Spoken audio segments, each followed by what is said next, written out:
Hi hello friends, మదురైలో ఒకరోజు ఎలా spend చేసామో చూపించబోతున్నాను.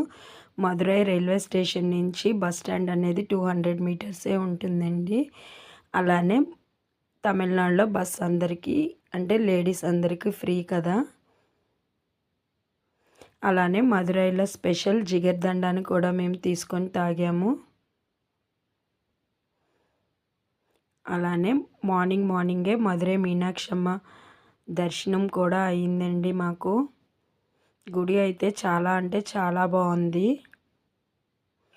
అలానే తిరుపతి గుంట్రాన్ని, అలానే తిరుమల నాయక్ ప్యాలెస్ని కూడా చూసాము. ప్యాలెస్ అయితే చాలా సూపర్గా ఉందండి.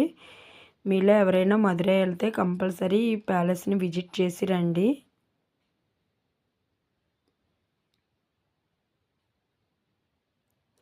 అలానే లాస్ట్గా కల్ అలగర్ గుడిని కూడా చూసాము.